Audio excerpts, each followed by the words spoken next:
Good afternoon.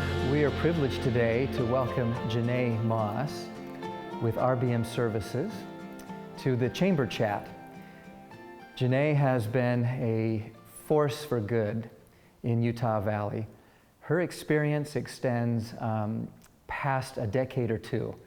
As youthful as she is, she has a tremendous amount of experience in public service. As a co-owner and I would say Chief People Officer at RBM Services, this really has been a delight to get to know her better. Given that introduction and knowing full well the contribution that Janae has made, we want to hopefully focus on some of the things that you've done in the Valley, your vision for the Valley in the coming years, and maybe speak to a few of your passion projects. So maybe to start, how many years have you been doing business in this Valley, Utah Valley? Well, I first moved here in 1993. So I was young then and I wasn't doing business yet, but my husband already was from about the time he was 8 years old.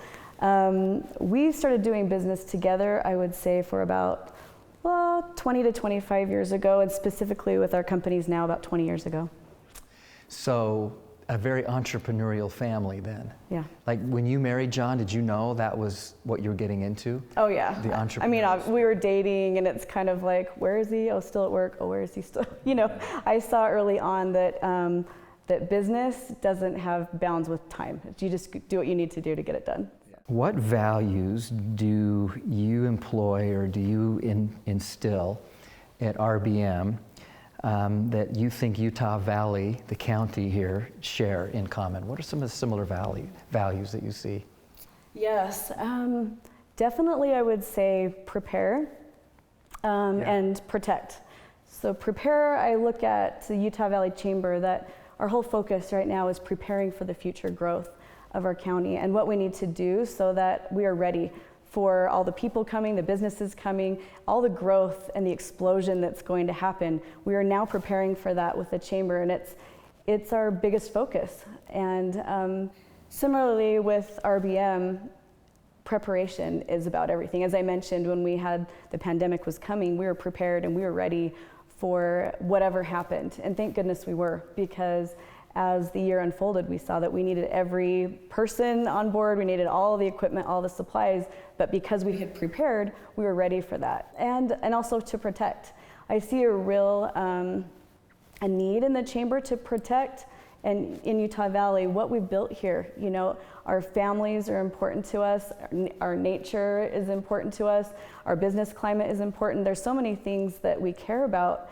And everything that we're doing with the Chamber is really to protect and to make sure that that is viable and strong going forward. I would also say she's a promoter. She really loves to lift people around her. I've felt that personally. In full disclosure, Janae is our current chair of the Utah Valley Chamber, and she lifts wherever she goes, and she promotes people. She really does live by those words that she talks about.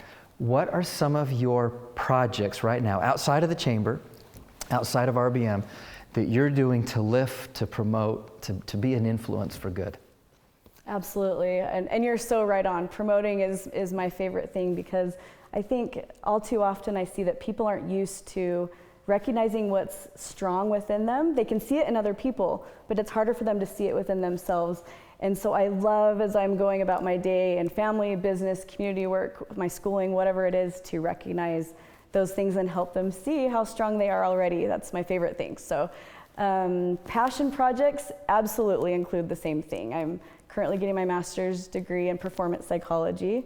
And the reason why is because I want people to have the tools that they need to develop their voice and leadership that they want to develop, whatever that looks like. That's my favorite thing. Those principles of being a lifelong learner, of lifting where you are, of promoting people, and those principles have served you well, haven't they?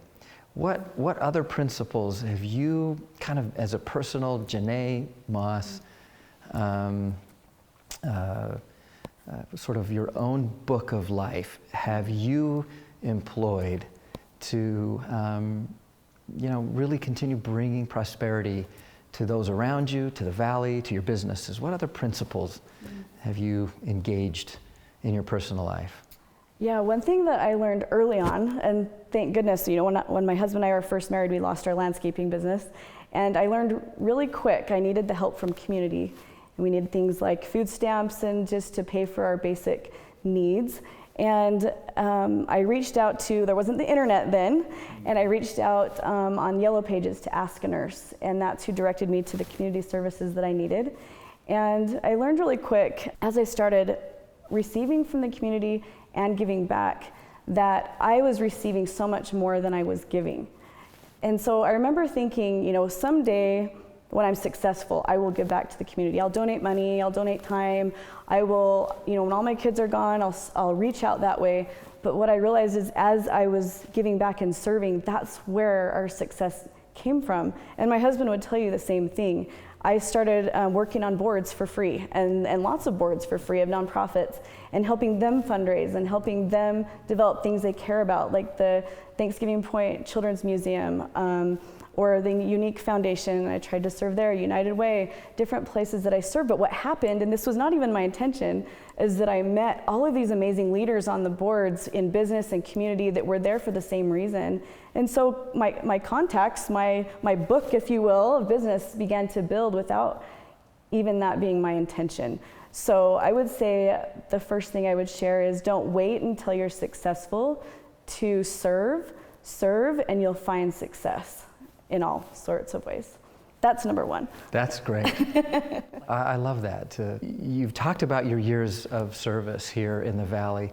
What, in your perspective, has changed over the last 20 years, and what's stayed the same? So, as I'm thinking about the last question I answered, I can't help but think, when I went back to school when I was 40, I met a lot of young business people, men and women. Yeah. And I shared the idea of serve to find success, and that was one of my top tips for people getting their business degrees at UVU. When I first came here, I was young like them, and it was a lot quieter. I would say a lot less people. People connected face to face. When they needed a question answered, they called on the phone, they went to visit somebody. And I would say that one of the biggest things that has changed, in my opinion, is technology, which is good. It helps us, it helps us get more done, and it helps us become more effective. But in the meantime, we lose that personal connection. So people started emailing instead of going to see somebody or calling. And I would say in the community, people started getting information online instead of going to United Way and seeing someone. And those are good things. It's not bad. It's just that as that has changed our environment, I think it's really important to marry the two. That we use our tool of the internet and technology just as that, as a tool, but not as a replacement for human connection in business and in the community. What is left for you undone? Like, what do you still have yet to accomplish? Because while you keep referring to the young, you've got lots of wonderful, productive, meaningful years. A lot to do. What's on your undone yet to your list of things yet to do? Absolutely. So about 10 years ago, I started a nonprofit called Humans Driving Change, and it's just been a side passion project as I've raised my family, gone to school, built business with my husband. And the whole idea behind Humans Driving Change is that we connect all the pillars to one another. So my 6 pillars are business, education, faith-based groups, governments, health and wellness, and nonprofit.